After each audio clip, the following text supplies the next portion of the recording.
Fair health insurance company limited कमीत कमी हफ्त्यांमध्ये जास्तीत जास्त सुविधा देणारी एकमेव company. BP, diabetes, asthma, cholesterol यांसारख्या आजारांवर 30 दिवसांच्या कालावधीनंतर उपचार देणारी एकमेव कंपनी।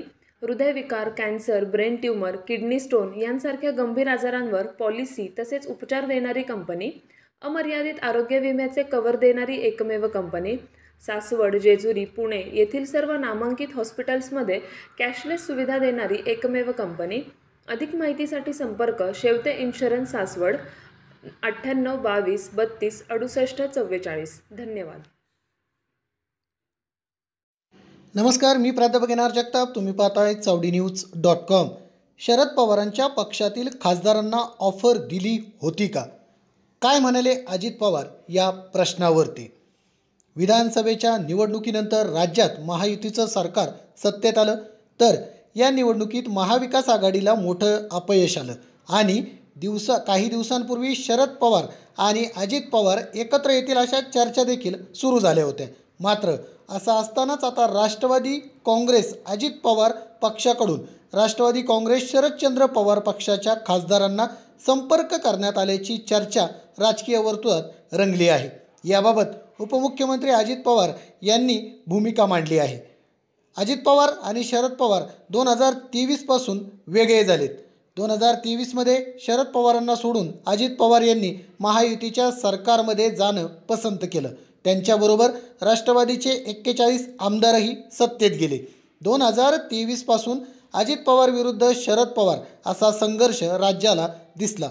जून 2024 मध्ये झालेल्या लोकसभा निवडणुकीत बारामतीची चर्चा मोठ्या प्रमाणावर झाली।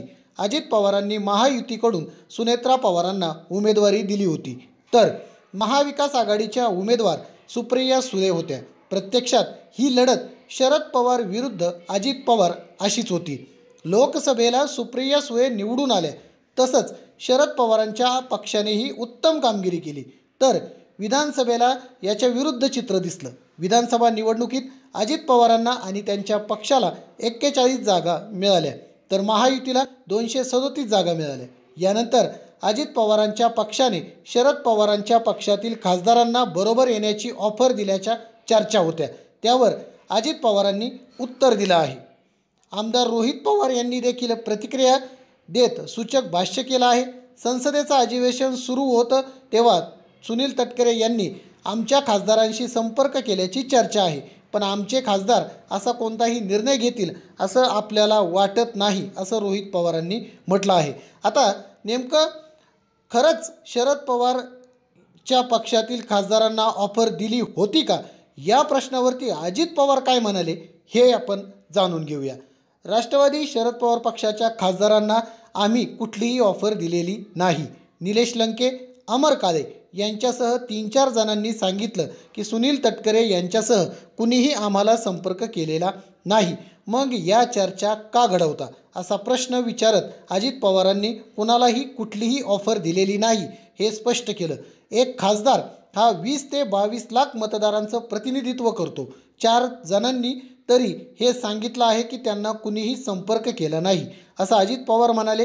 राज्यात येत्या काही महिन्यात 29 महानगरपालिका, जिल्हा परिषदा, ग्रामपंचायत, नगरपालिकांच्या निवडणुका होऊ घातल्या आहेत। या पार्श्वभूमीवर राजकीय समीकरणं बदलण्याची शक्यता वर्तवली जात होती, मात्र आता या चर्चांना अजित पवारांनी पूर्णविराम दिला आहे।